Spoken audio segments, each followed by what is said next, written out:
A plastic surgeon confesses they wish they had some of their patients' lives. We'll get into that in a bit, but first, I was happy when my ex got cheated on. I'm not proud of this. I, 25-year-old female, found out yesterday that my ex, 26-year-old male, got cheated on by the girl he left me for. They've been together for about a year. He met her while we were still dating. I didn't know it at the time, but he was messaging her behind my back for months. I found out when he came home and he told me he was in love with someone else. I begged, I cried, I told him we could fix it. He said it was too late. He moved in with her 2 weeks later. Now it's been a year. I'm doing better, not great, but better. And yesterday, a mutual friend told me that she cheated on him with her coworker. He found out and apparently broke down crying at work. And the first thing I felt? Relief, then satisfaction, then guilt. I want to be the bigger person. I want to be healed, but part of me, the part that still remembers sitting on our kitchen floor sobbing while he packed his things, is glad he felt even a fraction of the pain he gave me. I hope one day I stop feeling like this, but today, I'm not sorry. Definitely, I think one of the easiest things to say, and the main takeaway here, is OP's feelings are not invalid. And I feel like what OP experienced and how OP's feeling is a very rational and human way to feel. Does it feel like the prideful or necessarily right thing to feel? No, but it's human to feel that small or I guess even big sense of satisfaction when somebody else experiences the pain they caused. Realistically, I think the only way that it would truly cross a line is if OP found a way to insert themselves in this. Make it known to the ex how satisfied they are that they got some payback for what they did. QBT and Tom's mom commented, "Karma is a bench. My ex cheated on me. I lost everything in the divorce and had to start over at 39. Several years later, I happened to be at an event he was also attending. We hadn't spoken since the divorce was final, and I had no desire to exchange pleasantries, but he managed to corner me.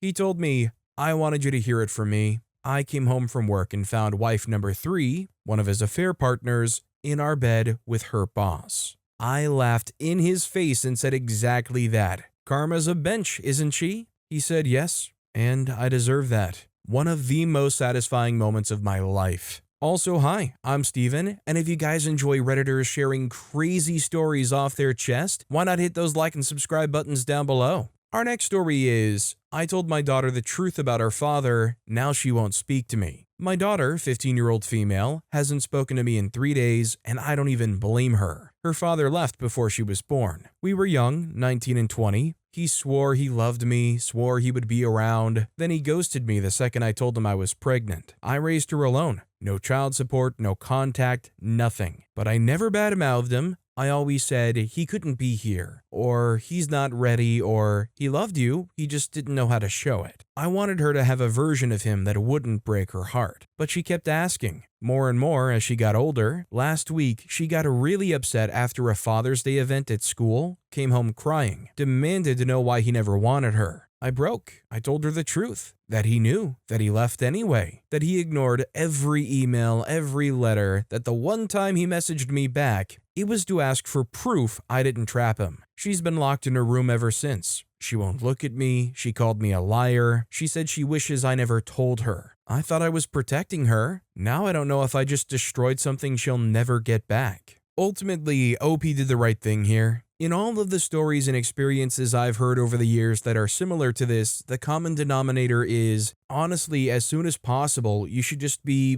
transparent to your kids. Unfortunately, in situations like this one with OP, the longer you wait, the longer you lie about it and go on and kind of perpetuate this lie about who this person is, the way worse it's going to feel when you finally reveal the truth, or God forbid they find out on their own the truth, and it makes you look like a bad person that you were lying to them the whole time. Kimmy Sharma commented, "You told her the truth, let her process it and grieve a relationship she never had. Be there for her, and she'll appreciate you when she's older." Snappy Cup commented, "Exactly. The truth hurts, but she needed it. Right now, it feels like betrayal, but someday she'll understand it was love. Our next story is, my teacher who called me stupid in high school was a patient of mine. When I was a freshman in high school, I had this teacher that absolutely hated me. She was my biology teacher who was also my homeroom teacher. I never did anything to her, yet she hated me. She accused me of being on drugs one time when I've never even seen drugs in my life at that age. I just finished 8th grade going on 9th grade. I was just a tired, sleepless teenager that moved from the north to the south, also going through my parents' divorce. I was just depressed. Everyone down here treated me badly just because I looked different. I had no friends here, and I missed my friends at home, so I did really bad in high school academically. I had to take summer school. She's told me I was academically challenged, but I'm not. I was tested back in middle school. I don't have any disabilities. She even called me stupid in front of the entire class. One time I raised my hand to answer a question since no one else was raising their hand, and she was so persistent on getting someone to answer, and I got the answer right, and she said, "Wow guys, even OP got this right. You guys should have known the answer." Anyways, fast forward more than a decade now, I'm a nurse. For a long time, my high school teachers made me start to believe I was stupid. I wasn't stupid. I ended up doing well in college. I just had a tough childhood. I was depressed. I went through a lot during my teenage years.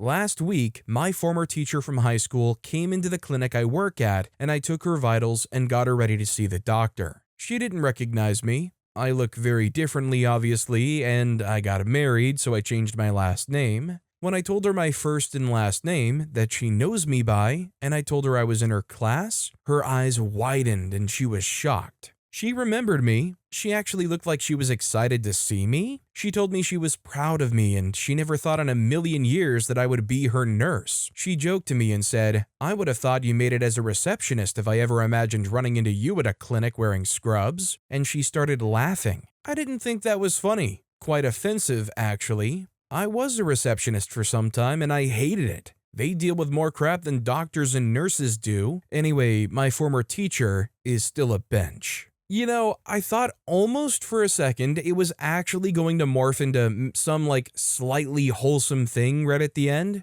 But no, they revealed their true colors yet again at the very end. You know, if I knew you were working at this place, I would have guessed the custodial sector. Ha ha ha ha. Jen Randy commented, "In college, my pre-law advisor told me I should probably rethink going to law school because there wasn't any way I'd be successful. I graduated in 2019, high honors, passed the bar exam in the top 5%, and have been licensed since 2019. Thankfully, I don't even remember her name, but if I did, I would send her my business card." Kelly Leo commented, "I got to have a victory moment over one particularly miserable journalism professor when I became his colleague in grad school. Dude was a butt and prided himself on it, but I was also a little crap. I don't remember doing this, but had friends remind me years later that he showed up to class 40 minutes late once, and when he walked in, I shouted, 'Nice of you to join us, last name.' I purposefully never addressed him as doctor. I had a lot of little petty interactions like that with him until I changed my major, which I think I told him to his face in his class when he said I wouldn't be a successful journalist. And I just said, 'Yeah, I know, because I changed my major today. Now I just need to pass this.'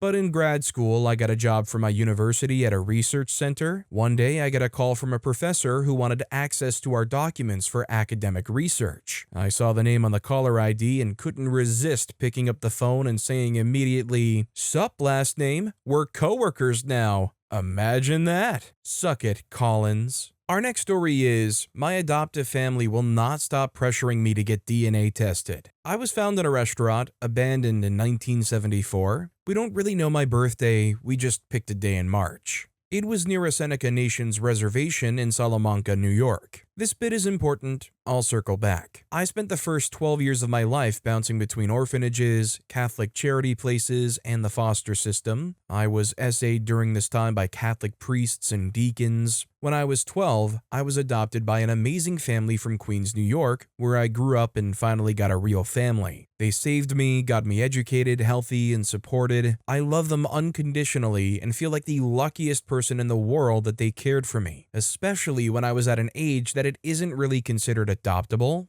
In the last few years, they've become obsessed with the idea that I'm a Native American, specifically Seneca Nation. I'm olive-skinned, but other than that, I have no idea what I am. They want me to get DNA tested, and I absolutely do not want to. I don't want any connection to the people who abandoned me. I know who my family is, and it isn't some strangers. I just don't want to even know. I can't explain it, it's just too much for me. They aren't being mean about it, but I'm getting close to snapping at them all. Phew, thanks. That felt good to write. So I think in this situation, realistically, both sides are kind of fair. I mean, on its own, I think it's fair for them to wonder where did OP come from and be interested in finding out. That said, they really need to respect the fact that OP doesn't want to know, doesn't want to find out, doesn't want to get a DNA test. If they can't stop obsessing over it and pushing it and bringing that idea up, I think it's understandable that OP's gonna snap at some point. OP left a comment writing, "I can't believe I forgot this. The state trooper who found me in a bathroom died recently, so all of this has been weighing heavily on my mind.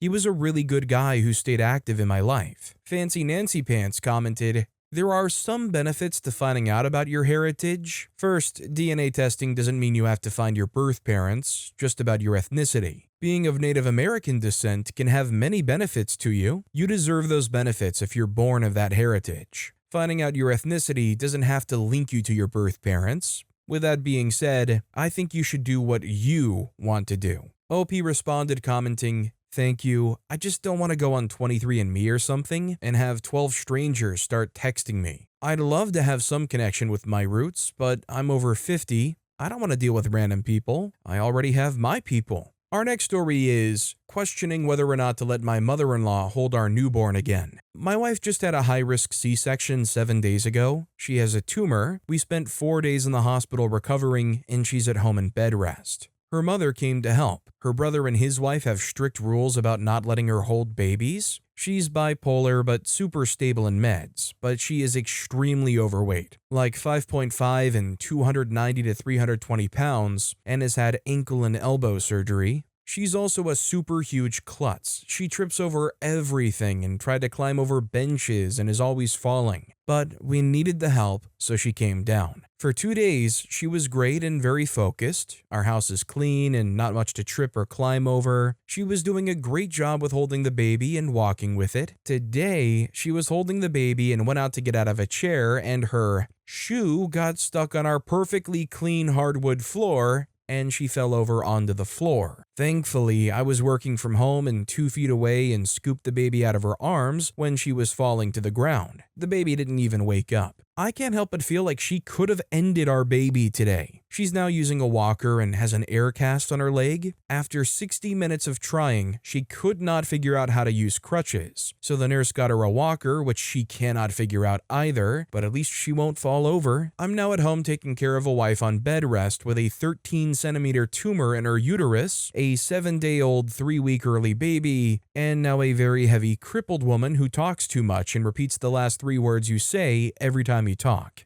The good news is the baby is healthy and fine. I just fed her, and I'm going to try to get some sleep. Thanks for letting me rant. Edit, thanks for all the help and tips. I'm still up with a baby. It's 4:10 a.m. now, and I've not slept since my 3 hours from 5 to 9-ish a.m. yesterday. I feel the need to rant a little more. I'm a little cranky about some of this stuff, like when she fell over, she never said sorry, she kept blaming her shoe. I've been a first responder for years. I did a basic assessment of her. She kept saying her pain level was 7 or 8. I had to tell her, yet in a calm and normal voice. I told her several times, if it's an 8, I need to call an ambulance right now. She then spent 45 minutes on the phone with insurance, over-explaining everything and being fine. She selected an urgent care 40 minutes from my house. I took her to the ER 1.7 miles away and had friends come over to care for the baby and my wife, one of which is due today but doing fine and not in labor yet. Doctors confirmed it's a light to medium sprain and gave her an aircast boot thing. I know I said it before, but dude, 1 hour and she could not figure out how to use crutches. Oh, and I had to help her to the bathroom before she called her insurance. Thanks again, everyone. This has been very helpful. I do love her and will most likely take the advice from others and let her hold the baby under supervision, sitting down only. Well, I can hear the baby pooping in her sleep. The 7-day-old, not the mother-in-law. Update, plane leaves Tuesday morning. My sister is using her miles. They can get the other car in 2 weeks when she's better, and they come for the baptism anyway. Thanks for all the support. I got another solid 90 minutes of sleep and she's at her son's house right now, so I'm enjoying the break. You know, it sounds like OP's doing their best. It's kind of exactly what the sub is, just kind of getting something off their chest. Not necessarily a secret you're gonna take to the grave with you or something that you share wildly with Redditors, but, you know, something you don't want to go to whoever is around you and kind of saddle down with your drama and ranting and whatnot. Sometimes it's nice to, anonymously of course, just throw that out into the ether where there are some eyes and ears that hear it and sympathize. Special Lychee 6847 commented,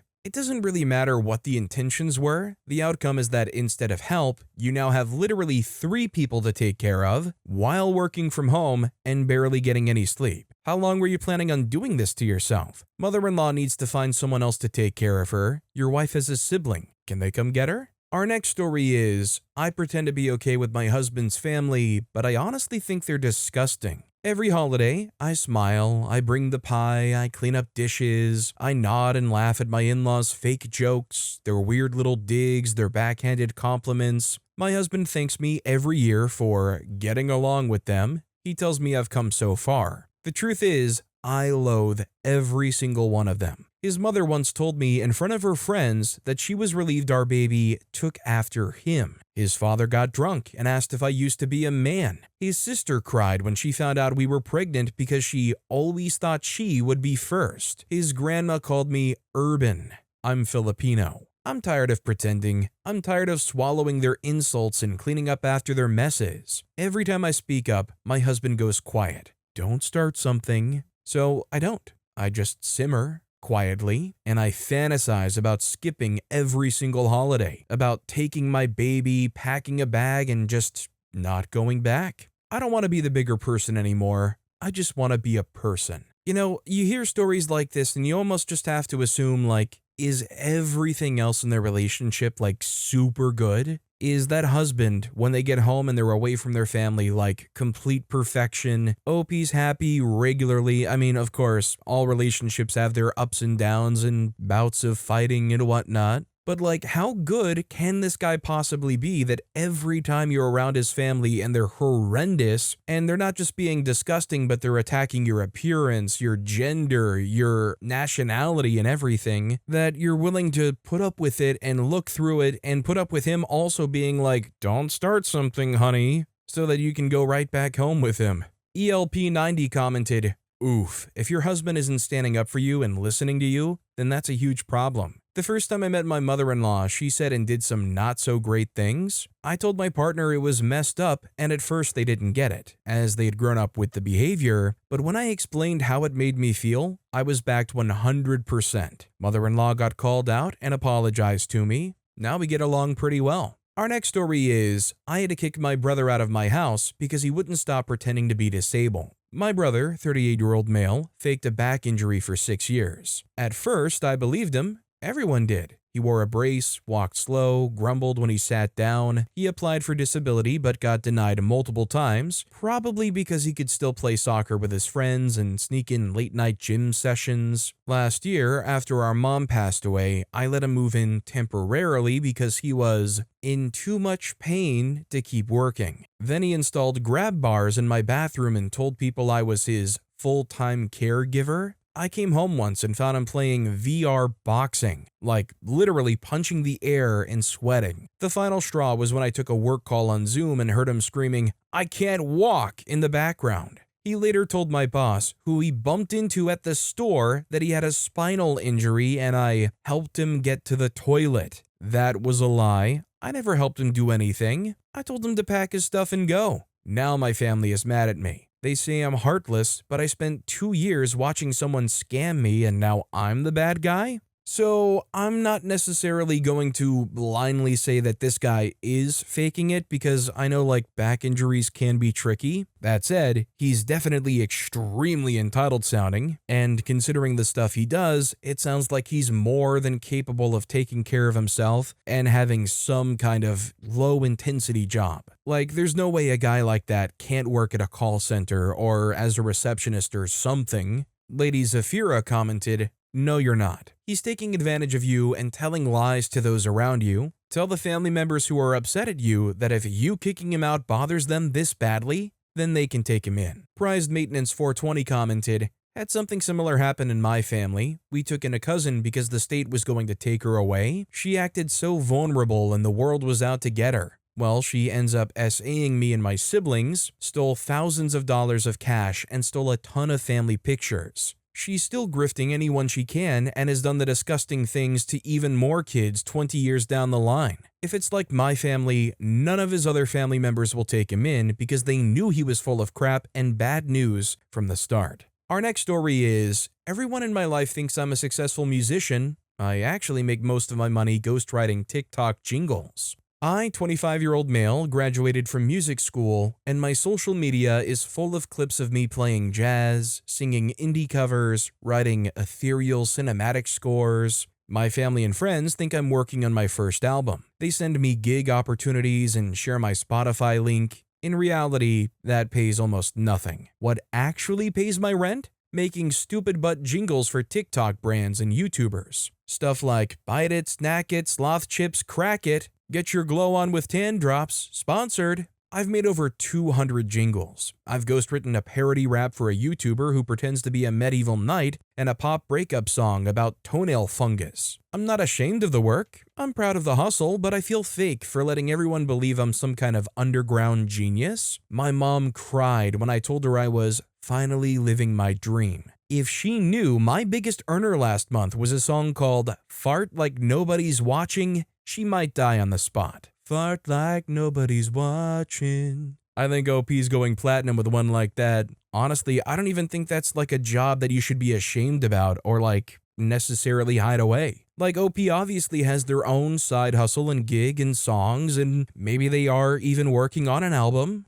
But if most of your money comes from making songs and writing songs, even like comedic ones, I think that's still a really cool thing, and I think most common people are going to hear that and go, "That's awesome, and you make a living from that?" I agree wholeheartedly with what Parental92 commented, saying, "You are a successful musician." Our next story is, "I asked a guy out at the gym, and I'm completely mortified. I know that it's not really the place for that, but I've been going to the same gym early mornings for about a year. I kept seeing the same guy come in. He was definitely the biggest guy I'd seen there. He didn't really talk to anyone, just came in, did some ridiculous weightlifting, and left after an hour. I had told my friends about him and they pushed me to ask him out since it was clear I was getting distracted and should just get it over with. Well, I went through with it about a week ago and approached him while he was cleaning up after a set. The first time I had ever done something like that, and asked him I've always wanted to get to know him and if he wanted to go get some coffee afterwards. He said he was extremely flattered, but he's married with kids and turns out he's twice my age. I'm 22, he's 41, and does not look like it. So, of course, we did the whole awkward laugh and wave goodbye thing, but now I feel so embarrassed and too anxious to go to the gym. I've missed this whole week. I know this is probably not a big deal in the grand scheme of things, but holy crap, is this the most embarrassed I've felt in my life. So, from an outsider's perspective, it sounds like a pretty cordial reaction, and honestly, it's not like he was eyeballing OP or talking to OP before this point. Like OP mentioned, he kind of kept to himself, did his work, got in and got out. So if you went back and he's still there and he's doing his set, it's not really like anything's going to change. I mean, let's think about it from this perspective. For him, I think that is a very flattering thing for somebody to come up and say, "Hey, want to get a coffee?" So I feel like if he sees OP again, he's not going to go, "Ha, there's that dumb woman who tried to ask me out, what an idiot." Like, even if there was interaction based off of how this one went, surely it can't be that bad, right? Objective Truth Exists commented,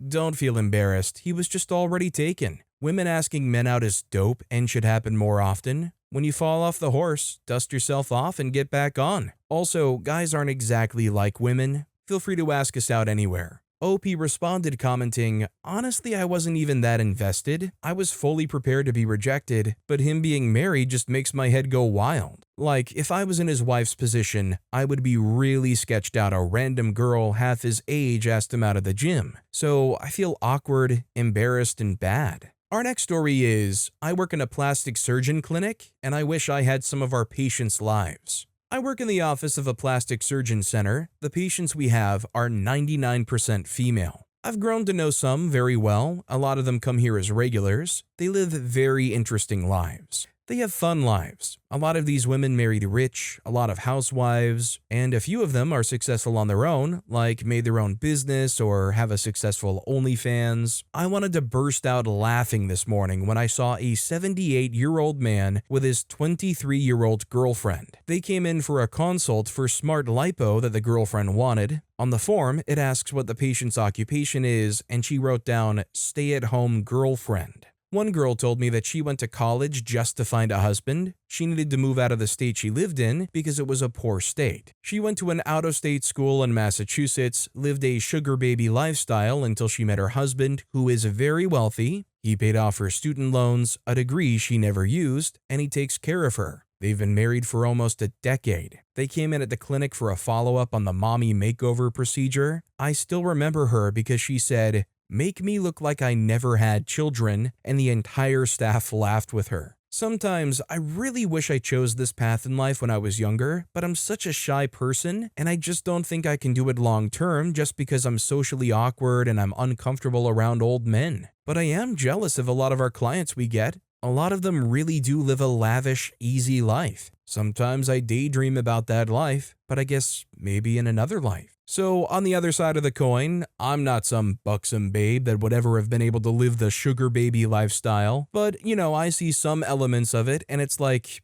yeah, that obviously seems nice. Not having to want for anything, living a very easy life, but I could not imagine trying to live that life even with all the money I could possibly want, trying to pretend that I'm in a relationship with somebody that maybe I don't fully or earnestly click with. Now, if that mommy makeover woman that's been with that guy for a decade really gets along well with him, then yeah, that is really nice. Pamela on the Go commented, "Everything has a price in life. I'm fine with working and getting to be with a man I actually like versus one I have to tolerate. It's never a great idea to depend on another person in order to keep a roof over your head. That hand that gives can also take away." Our next story is, my ex who left me to marry his mom's choice has been telling people how miserable he is. I know I shouldn't feel so good about it, but I do. We were both international students, and in our second year of undergrad, he started saying that his family would want him to marry by 23 or 24. We were Indian students, just 20, in a different country, and he always had a problem with me assimilating too much. I made friends with people who weren't Indian, and he used to berate me for mixing with foreigners in Europe. Phew. But that entire 1.5 years of relationship mentally screwed me over for some time. I finally started dating again at 23. The whole time, with my ex, he made me feel small and inferior, and I started to hate myself for being career-oriented. He would be angry if I hung out with my best friend, now brother-in-law, who was gay, always had a problem if I wore a dark color lipstick. Believe it or not, that was my breaking point. I cannot live without red lipstick. He left after undergrad. By that time, we had broken up and I used to avoid him, but a huge portion of the Indian student community thought I was a low woman, and I had a social reputation problem. I wouldn't even get invited to Diwali celebrations for undergrad because I had left a pious good guy to do characterless stuff. Stuff was crazy back then. I was so glad that I moved to a different city for masters, and when I moved back, most of the horrible rumors had died down, but the after effects stayed with me. He told me when leaving he'll marry a good girl who his mother will love and choose. And he did. And the poor village girl, he thought, not only separated him from his parents in a year, she now says that they won't have kids if one of the properties is not in her name. Good for her, I guess, but better for my crappy ex and his family. My friend who told me all of this said that he regretted leaving me the moment he came back to India, but his parents wouldn't let him leave the country after that. His life apparently is a living heck right now, working for his rich dad's business that he hates, going miserable in his marriage, and still no kids, which he wanted by 24. We're 27. I'm currently at my parents', and will have to see him in a few days when I go for the reunion with my undergrad friends. I know he'll make offhanded comments, but, well, this time I'll have ammo to fight back. Just wanted to share that karma hit my ex. and I am pleased. I really don't want to start any kind of firestorm by shaming cultures and expectations, but as a filthy American, hearing an experience like that when you're just trying to live your life in Europe, I mean, it's just frustrating to hear about. Don't make friends with any other nationality or you are a low woman and excluded from all of our celebrations. Realistically, as an outsider, what am I supposed to think about that? Glittering Diamond 49 commented, as an Indian woman who doesn't live in the country, ask me how many situations I've seen where women who assimilate to the Western country are branded as low women. Heck, most of us are branded as characterless women because, guess what? Due to the safety and security we get in Europe, we dress up, go out for late-night walks, and are much freer in many senses. We don't have to worry about getting catcalled or Eve teased here either, at least where I live. The only harassment I've had was from the Indian community, which punishes women for straying too far away from their values. OP, your ex deserves it. The only thing which you didn't deserve was all the mistreatment, which I'm guessing only happened because people get jealous that you were doing much better than them. OP responded commenting, honestly, same. I won't say I've not faced ignorance or colorism abroad, but again, it has mostly been from the Indian community. I still don't understand why it's their business to go around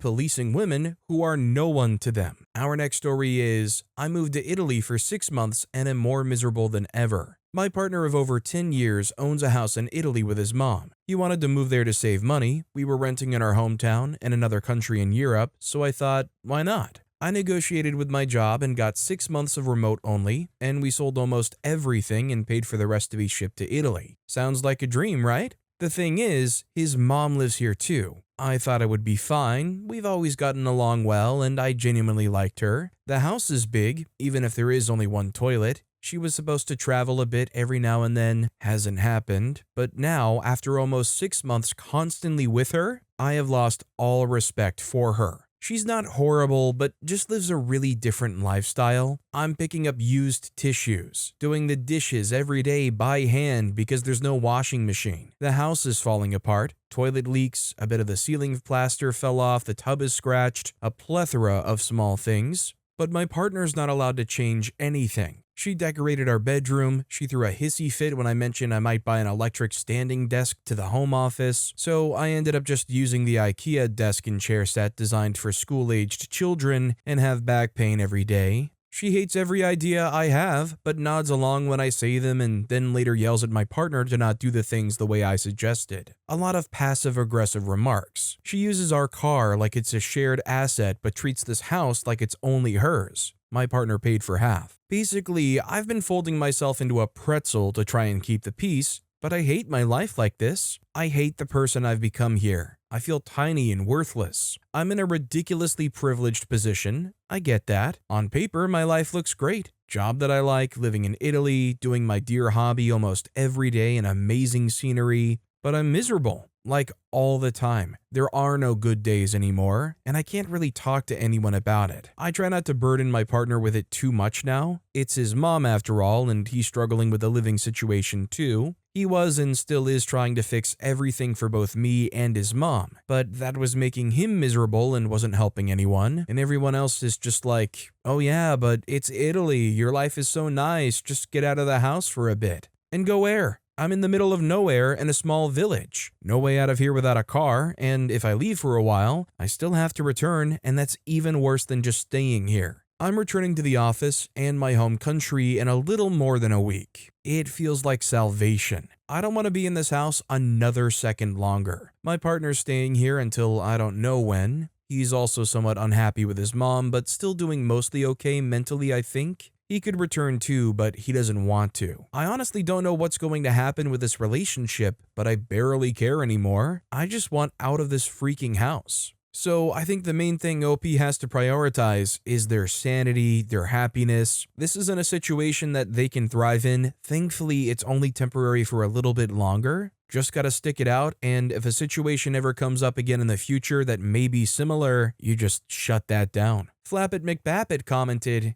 it's time for a frank conversation with your partner. You need to get your own separate place together or head home on your own. He needs to be the one to set the boundaries with her though, as she's his mother. Good luck. OP responded commenting, yup, And I have. I very clearly stated that I'm not returning to this house of horrors once I leave, other than to retrieve some more of my stuff, and he gets it. He can live here for almost nothing compared to paying rent anywhere else, and I understand the appeal of that, not to mention that he'd like to make use of the money he spent on this house and spend some time here. But he has to figure out what he wants to do and make his own choices. I won't pressure him to choose, but I also won't be waiting around forever living apart. So we'll see what happens. Our next story is, my girlfriend basically saved my life. I don't even know how to start this off. I'm just so happy and I need to tell someone. In the last year or so of my life, I'd been going through a lot. I risked losing my mother, sister, and grandma on 3 different occasions, all relatively close to each other. One of my dogs and cat died, the girl I liked rejected me, and I lost my job. I thought my life was crumbling under my feet and I didn't know how much more I could take. I never actually tried to do anything, but if I were to go, I wouldn't have minded it. For example, every time I went for a drive, I drove fast, like really freaking fast. Overtaking and hitting apexes on corners like I was alone on a track because that's the only way I felt alive.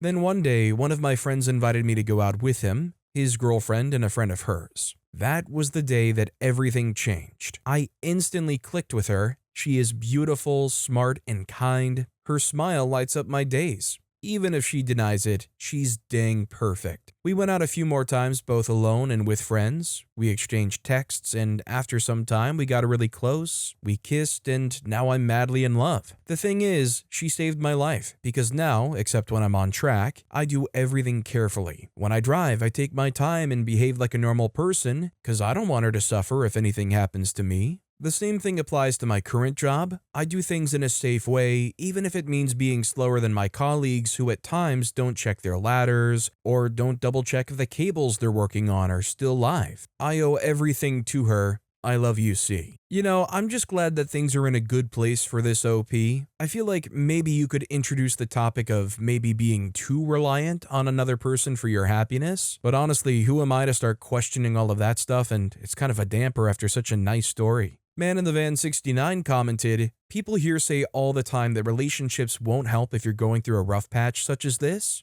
In some cases, sure. But if you find the right person, it can help tremendously. I've personally been struggling with bad thoughts, depression, etc. for well over 4 years, but I've been going out with a girl I like recently, and it's been lighting my life up a lot. Phoenix Ninja 15 commented, facts, it really depends. My wife helped me heal massively and built my confidence up. She helped me see worth in myself that I wouldn't have seen otherwise. I too heard the whole, you can never be happy in a relationship if you can't be happy by or with yourself first, and I thought myself doomed to fail, and when I found my wife, I was finally able to see myself as someone worthy of happiness. Some cases, yeah, you need to work on things. Some things you won't be able to see until someone helps you, which my wife did. Thankful for my wife. Our next story is, I finally told my wife I found out about her secret. My wife and I have been together for a few years. We've been married for 1.5. I've known her secret, or started to suspect it, since the early stages of our relationship, but I never had the courage to just flat out ask about it. A lot of you are probably thinking she's cheating or something like that, but I know for a fact that's not happening, so here's the story. It all started one of the first few days we hung out. We were sitting on the couch talking, and I noticed how straight and perfect her teeth were. In my mind, I had a flash of a thought. Could they be dentures? I figured it didn't really matter, and I definitely wasn't going to make things awkward and straight ask. I really liked this woman, and I didn't want to screw things up. Fast forward to about a year later, and we're living together. We had moved into a house together, and she had moved her stuff from her grandma's house. I was looking for something in the bathroom and was searching way up on the top shelf. My wife is slightly taller than me. There was a container of stuff up there, and in it, I found some type of denture cream, and I was like, huh, that's weird. It's probably her grandma's. I put it back and didn't think anything of it. Fast forward another couple months, and her adult daughter is over at our place and makes an out-of-pocket joke about my wife wearing dentures. Some context, my stepdaughter has a very odd sense of humor and jokes about extremely random stuff, so me being the pea-brain I am, from the other room, blurts out, why would she joke about you wearing dentures? I can't remember exactly what was said, but it was played off as a joke. Then I thought about the denture cream and how perfect her teeth are. But I love this woman, and even if it was true, I didn't really care. If it's true, she's probably embarrassed. Fast forward another few months and I'm looking for something again. She's in the bathroom doing her daily routine and I need to look in her purse for whatever I was looking for. I go to ask where her purse is and I see it on the couch. Awesome. I'm rummaging around and boom, I found them, one of her dentures. So now I'm like, well, obviously it was true. What do I do? Am I mad? No, not really. I'm disappointed she lied to me, but I can understand why. It's not like the lie affected me in a negative way. Is it really a lie if she just wasn't ready to share that part of her? Anyway, so I basically pushed it to the back of my mind and hoped that she would eventually open up to me. We got married and have 2 kids now. I was reserved to the thought that she may tell me her little secret until I found out that she'll be having an endoscopy in a few days. I've had quite a few endoscopies due to GI issues, so I'm quite familiar with the questions they ask prior to being sedated. They ask a few questions about teeth and if you wear dentures for safety reasons, so I'm going to be taking my wife to the surgery and will most likely be in the room with her when they ask these questions. I really didn't want to make things awkward and have her think I found out by her answering the questions and then asking her to remove her dentures before surgery, so I figured I would save my wife the embarrassment and having to explain to her that I already knew while having strangers witness a private, intimate moment between us by coming clean to her earlier tonight. She pretty much just confirmed what I already knew. She didn't tell me because she was embarrassed, and then the joke from her daughter, who didn't know that I didn't know, then turned it from just something she didn't tell me into something she lied about. So at that point, she felt like she couldn't tell me because she already lied about it. And before anybody comes into the comments with, if she can lie about this, what else did she lie about? Save it. You don't know our relationship just from this post, so don't try to convince me she's a liar. Everybody's told lies they're not proud of, so think about the lies you've told before you start preaching about others. Honestly, I feel like it's kind of admirable about OP that they found out and they were willing to just keep the secret to allow them to kind of preserve some level of modesty about it. The only unfortunate thing is, imagine how many times throughout her life she's so desperate to try to cover up, hide it, make sure that nothing is visible because she has to perpetuate and live this lie, that OP could have just straight up said, hey, I think this is what's going on, I'm pretty sure I noticed this, and just allow her to be free from that way sooner. Illmatic708 commented, you sit on a throne of lies, Reddit probably. OP responded commenting, not gonna lie, I spent a lot of time asking myself if I should be mad for being lied to. I even tried to be mad and I just couldn't. It's not something that really affected me in any way, so I just let it go because she's the most beautiful woman I've ever met, inside and out. It'll take more than a little white lie to overlook that. Jolsmer81 commented,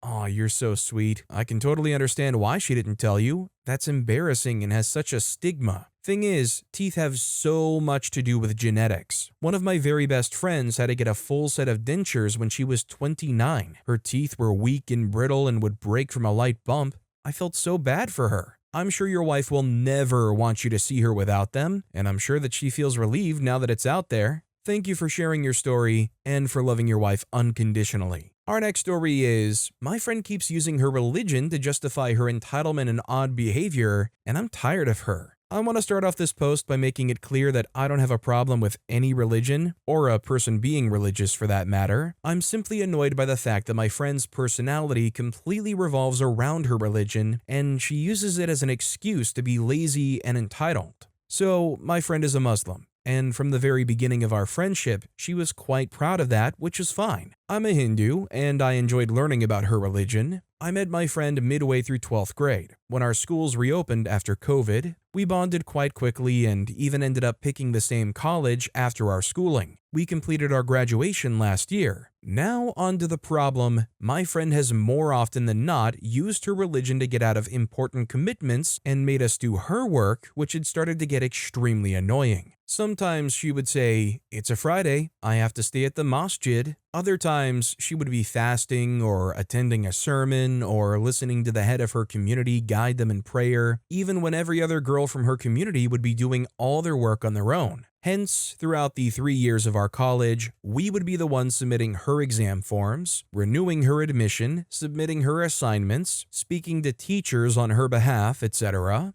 Furthermore, she has missed several of our final exams, sometimes because our exams fell in between Muharram, once because His Holiness was visiting our city, once because she needed to get a blood test done because she was visiting a spiritual leader from her community. I still haven't understood the logic behind that. Now that we've graduated, she's obviously not scored a very good grade as a result of all her missed tests, assignments, vivas, exams, etc. She had the audacity to call me and rant about how unfair everything was. I was straight with her, and I told her that her low grade was completely fair, seeing as she'd barely put an effort in college and refused to participate in anything. I, on the other hand, had been very particular with my academics and co-curriculars both within and outside of college, which earned me a very good grade. She got upset and said that she only missed all those things because of her religious commitments, and she would skip her exams again if it interfered with her religion. So I told her that's fine, but then she shouldn't be blaming the college for her own choices. Even now, as our degrees have come out, she's in the USA visiting a prospective groom with her family for 2 months.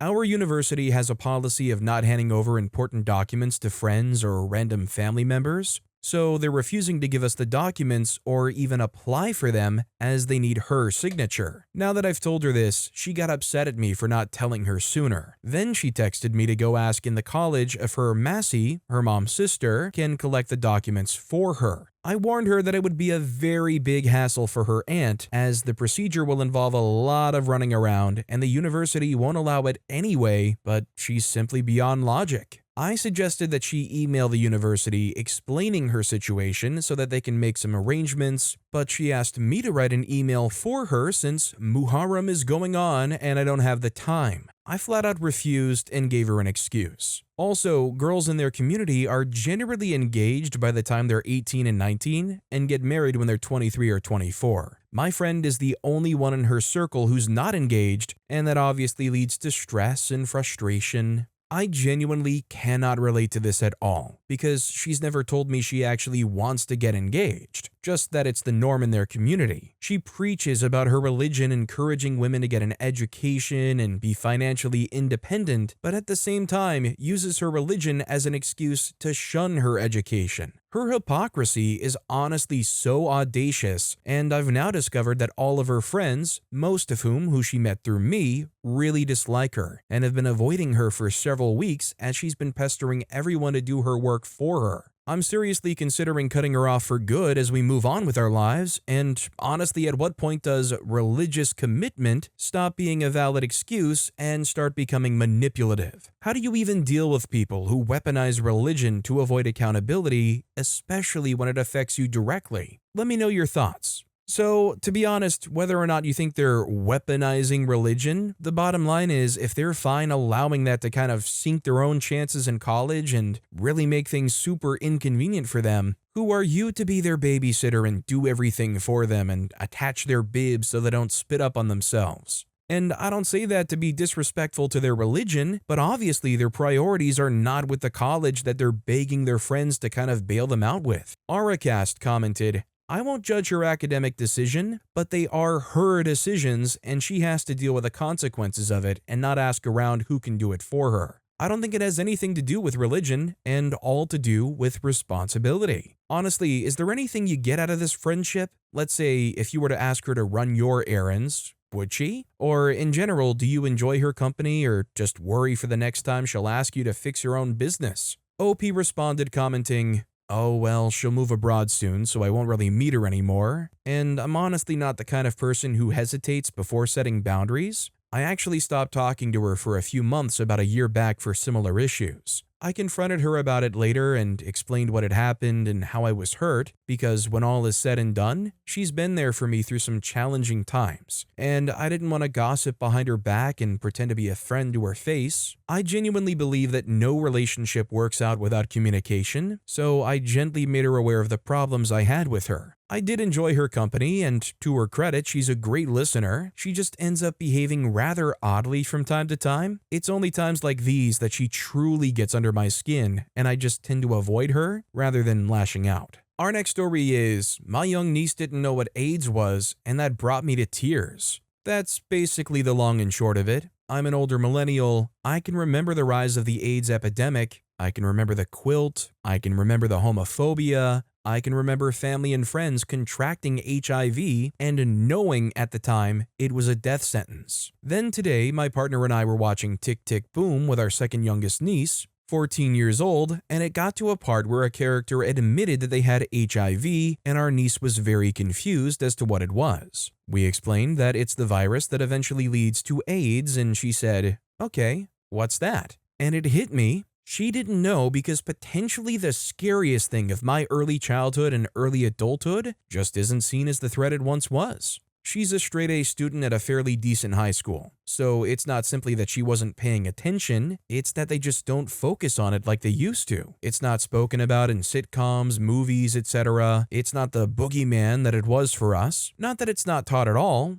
Once we told her, she remembered about learning it in those educational classes, but it was just another STD that she might have to worry about. Anyways, I just started crying. All the emotions that I had on the subject came out all at once and I just couldn't stop. We had to explain why, and she at least sorta gets it. And I'm not saying this to lessen the virus itself and how dangerous it is for the people to get it today, just saying that this is how kids see it now, and the realization of that rocked me to my core. I would definitely say that I kind of missed the epidemic and the freak out and whatnot, but I remember being a kid in the young 2000s and it was still seen as a relatively freaky thing. Although, I'm gonna be honest, and I really don't mean this in any weird or disrespectful way, but I remember mainly my thought as a kid in regards to AIDS was, I'm glad to see that Magic Johnson is doing so well, I wonder how it's kept under control. Susie C0161 commented, HIV is now usually a lifelong illness rather than a life-limiting one these days, especially in developed countries. It's incredible how far we've come. HIV-positive people having HIV-negative children? Fantastic. Sweet Potato Latte commented, oh wow, I didn't realize that they were able to stop it from infecting a fetus. Is it just they're doing C-sections every time, or is there medicine for it? Our next story is, I don't feel sorry that she's miserable now. I'm a woman in my 30s. I have an aunt I despise. I used to really love her and was always so excited to see her. She and her kids, once she had them, the first one was born and I was about 10, lived over 1,000 miles away. Eventually they moved nearby and lived with my grandmother. The dynamic shifted and I became painted as a bully when I pointed out really rude things, like kicking people, they would do. It came to a head for me one Christmas when I went down thinking we could all decorate my grandmother's Christmas tree together. My mom and I had brought one of her kids to pick out and decorate an enormous tree at our house a couple years prior, and my aunt told me that they were waiting to decorate the tree until I left, because they wanted it to be family. She had her boyfriend and his 2 kids there. That was it for me. She had deemed me non-family. Her oldest kid's behavior was always a problem, from an extremely young age. He would bite people as a toddler, he ripped another of our cousin's hair out of her head when she was just sitting next to him eating her lunch. He made animal noises and threw his body around randomly. He threw huge tantrums. He was very clearly on the spectrum, and my aunt refused to have him diagnosed and refused to have him provided with any beneficial services because she didn't want him to be labeled. When he got to be an early teen, he started to idealize being a gangster and going to jail. By his 20s, he had in fact gone to jail in the West Indies and immediately called my aunt wanting her to get him out.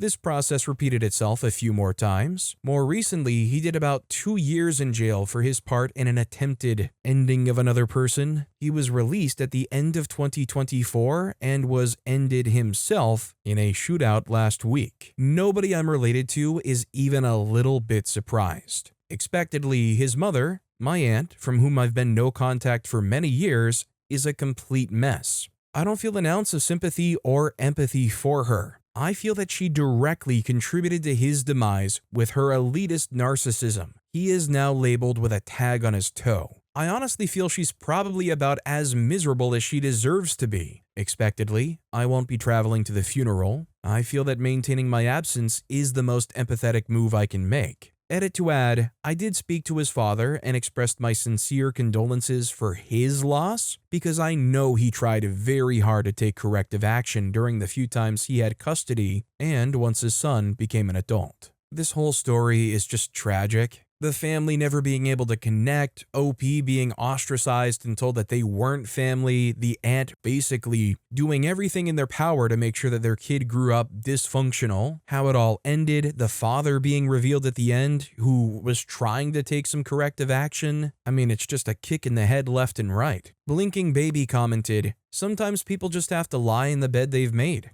There's a lot going around right now." OP responded, "My mother, who also lost her oldest, also a son, several years ago, and has also contributed to a lot of the issues I have with her side of the family, and if she weren't my mother, I would also be penning a similar post about her due to past events, was telling me today how my aunt is apparently a puddle, and in a state of delirium and confusion. She was saying it sympathetically, and my response was completely cold. I have no positive emotion to dedicate to that woman. My aunt, that is. My mom is my best friend, in spite of the atrocities she's committed in the past." Our next story is Medical Complex Child. Hi, me and my husband were having a fantastic and healthy pregnancy until 34 weeks when they found the baby's head was measuring behind and the cerebellum as well. They told us not to worry about it as it could be the position of the baby or a variation in growth. I spent the last weeks of pregnancy torturing myself and expecting the worst.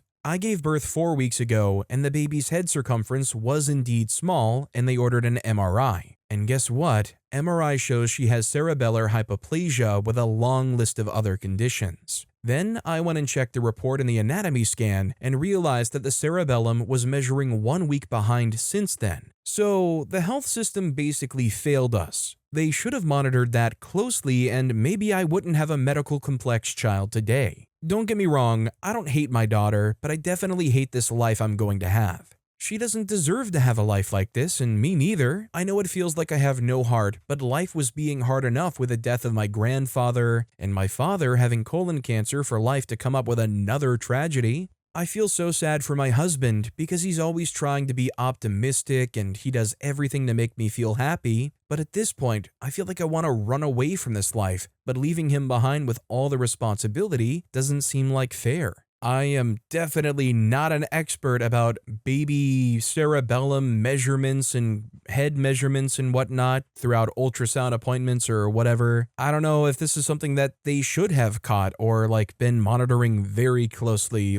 I don't know if it's within a normal variation. I think it's maybe a little bit more complicated than just saying the health system outright failed us. That said, I definitely sympathize with OP and recognize, it's unfair for anybody to have to live a life like that. And whether or not you really want to talk about it directly, it is extremely difficult and stressful for parents who have to account for all this stuff. Wafer19 commented, "The difficulty is that measurements they take always come with an element of inaccuracy. They do everything they can to mitigate that, but the number of times you hear of people being induced early because the baby is measuring large, and then they come out completely normal, shows how inaccurate the measurements can really be. And a measurement of 1 week behind at 20 weeks is still within the margin of error and therefore not something that would likely be followed up. That being said, I'm really sorry that you're going through all of this, as I can only imagine how difficult it is. By all means, please contact pals at your hospital, as this could be a means for you to have a discussion with an obstetric team / neonatologists to find out if there was anything else that could have been done or not. But I think that the important thing, for the sake of your daughter, is that you need to come to terms with what your future looks like and not focus on what could have been. And maybe the best way to do that would be to seek some counseling. Postnatal depression is also a lot more common in families where babies have complex conditions. Understandably so. And so it's also important that you and your husband are mindful of that and keep a check on yourselves. But with that being said, that's all the time we have for today. Now, if you want to hear another absolutely crazy story of a Redditor getting something off their chest, check out that video on the left. Or if you missed my latest video, check out that video on the right. That said, I'll see you all next time with some more stories.